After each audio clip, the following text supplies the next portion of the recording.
മലയാളി പ്രേക്ഷകരുടെ മനം കവർന്ന് സാന്ത്വനം സീരിയൽ രണ്ടാം ഭാഗം ഉടൻ എത്തുന്നു. ഏഷ്യാനെറ്റിൽ സംപ്രേഷണം ചെയ്തിരുന്ന സാന്ത്വനം പരമ്പര സംവിധായകൻ ആദിത്യന്റെ മരണത്തോടെ ഉടനടി ക്ലൈമാക്സ് നിശ്ചയിച്ച് നിർത്തുകയാണ്. പ്രേക്ഷക മനസ്സുകളിൽ ഇന്നും മായാതെ നിൽക്കുന്ന കോംബോയാണ് ശിവാഞ്ജലി.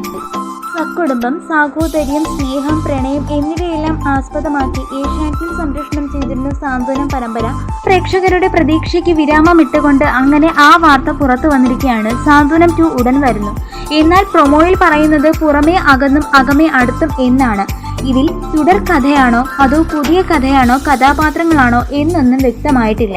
തമിഴിൽ സംപ്രേഷണം ചെയ്തിരുന്ന പാണ്ഡ്യൻ സ്റ്റോഴ്സിന്റെ മലയാളം റീമേക്ക് ആയിരുന്നു സാന്ത്വനം. എന്നാൽ കഥയിലും കഥാഗതികളിലും മാറ്റം വരുത്തിയാണ് മലയാളത്തിൽ ചിത്രീകരിച്ചത്. 3 അനുജന്മാരുടെയും അവരെ ജീവന തുല്യം സ്നേഹിക്കുന്ന ഒരു ജ്യേഷ്ഠന്റെയും ജ്യേഷ്ഠത്തി അമ്മയുടെയും കഥയിൽ നിന്നായിരുന്നു സാന്ത്വനത്തിന്റെ തുടക്കം. എന്നാൽ തൃപ്തികരമല്ലാത്ത ഒരു ക്ലൈമാക്സ് സമ്മാനിച്ച് പെട്ടെന്ന് അവസാനിപ്പിക്കുകയായിരുന്നു സീരിയൽ. എന്തായാലും സാന്ത്വനം പ്രേക്ഷകർക്ക് പ്രതീക്ഷ നൽകിക്കൊണ്ട് സാന്ത്വനം രണ്ടാം ഭാഗം ഉടൻ ഉണ്ടാകും.